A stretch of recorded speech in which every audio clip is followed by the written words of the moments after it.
Everyone. This is Dr. Patrick Dix coming back at you with another video. Again, thank you for my new subscribers and my current subscribers. You can reach me at Instagram and follow me on Instagram again. Sorry about that. You can follow me on Instagram. King of Automation is my name, or search for Dr. Patrick Dix. On LinkedIn is Dr. Patrick Dix, and my website, thedixconsultinggroup.com. As I've stated before, you can reach out to me for a consultation. I'm more than willing to help you.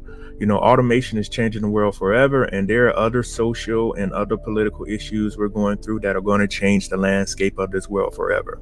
So, again, reach out to me. The title of this video is The Workforce Gap That We're About to Face.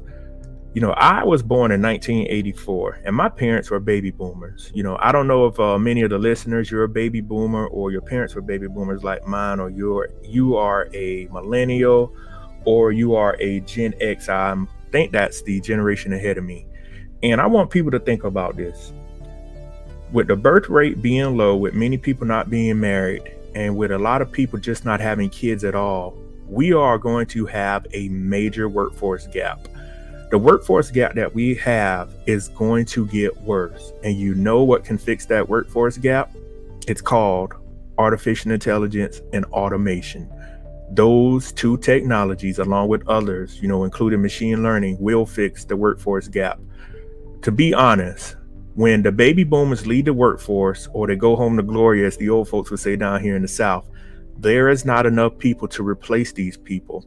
You have to think about this. When I was younger, the average baby boomer would have 3+ kids. My mom had 3. My mom and dad, their parents had at least 9 to 10 kids. So you have to think about it. A lot of people came from big families over the United States. And let's just take for an example, if one person retired, male to female, if a female retired, there were a number of, let's say, about 5 to 6 females to replace her. If she retired from a job. If a male retired, there was 5 or 6. If a sane woman now retires or leaves the workforce, there may be 2 people. And out of those 2 people, one of them may show up to work. Same thing goes for men. So that, along with technology eliminating jobs, is going to create a very, very serious problem. The workforce gap. That's why you hear me talking about re-educating yourself, retraining yourself. And I'm going to go deeper into details about what you should be retraining on to try to help out with the workforce gap. But also to those older baby boomers leaving the workforce, you have to get more current with technology. You have to know how to use a smartphone. The 2 big smartphones now are iPhones and the Samsung Galaxies, the S22s. One of those 2 phones are pretty much what people are using. So for those people who resist change and say, hey, I'm not going to learn about how technology works, I'm going to tell you, you're going to be so far behind to where it's not going to be even funny. It's not going to be funny because doctors do telemedicine.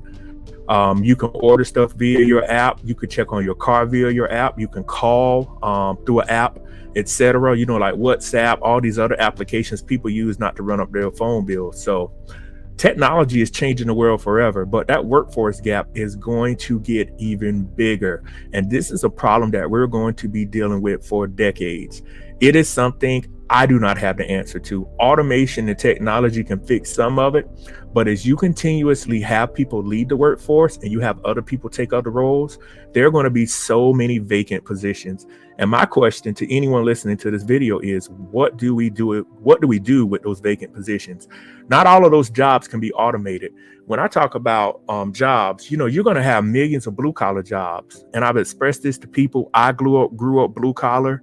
Blue collar jobs pay a lot of money. You can go to a technical school and get a certification, get into the union. Sorry about that. You can join a union, be a journeyman, journeywoman, whoever it is, and you can make a very good bit of money. You just have to keep your certs up and stay up to date with technology. Many of those white collar jobs are going to be the same way. Not everything white collar can be automated. And in future videos, I'm going to list which jobs cannot be automated in the blue collar and white collar, so people will know what to major in school and know what training and know what certificates to go earn. But the focus of this video is the workforce gap, and the problems that we're going to have. It's already upon us. You know, many businesses already don't have enough people. There are now hiring signs everywhere. They're sometimes willing to pay people $20 to $25 an hour. I was passing by a place down here yesterday evening, and I saw on the big billboard, we're willing to start you off with $24, $25 an hour. So minimum wage is a thing of the past right now. And I know there's always a big fight for minimum wage, which leads for companies to implement automation.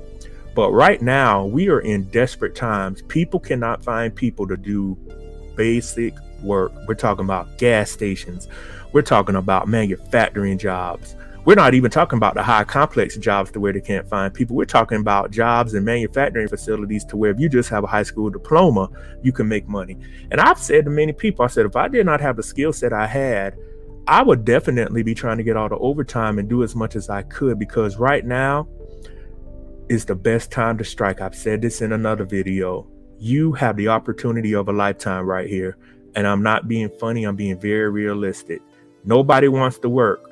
The floor is open. America can be bought. Land is for sale. Houses are for sale. Cars are for sale. Food is for sale. People need people to come up with solutions. So the workforce gap is going to have to be fixed. And I'm going to continue to research and see what can be done. But I know off of my research doing automation and AI, it's going to fix a great bit of it, but it can't fix everything.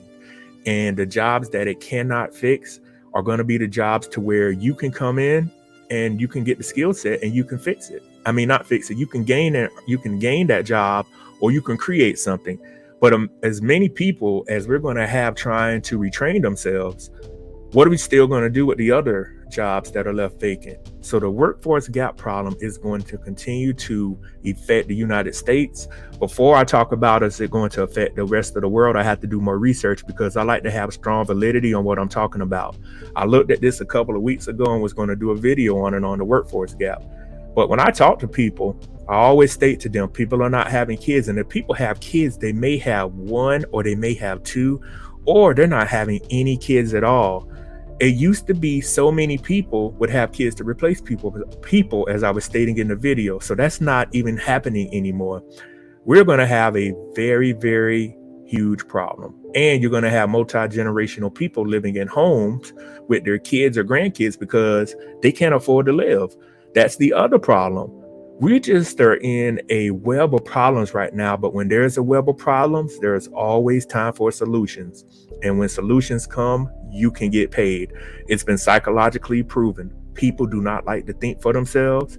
And if you can come up with a solution, people will follow you, integrate it, and pay you. Right now, just sit around and think about, how can I fix the workforce gap? How can I help people retrain? How can I do A, B, C, D? Get on the ball just like I am. Sit down, spend an hour a day just thinking about things and just read up on material, because there are solutions. Will all the solutions be beneficial to everyone? No, but can we help? Can we try to save majority of the people? We can. And some people are just going to resist change, and those are the people that are just going to go by the wayside, as we say. So in this video, I talked about workforce gaps and the workforce gap issues that we're going to have. If you never thought about this, I hope I've opened up your eyes to this. So again, my name is Dr. Patrick Dix. Like, share, and subscribe, and I will see you on the next video. Peace.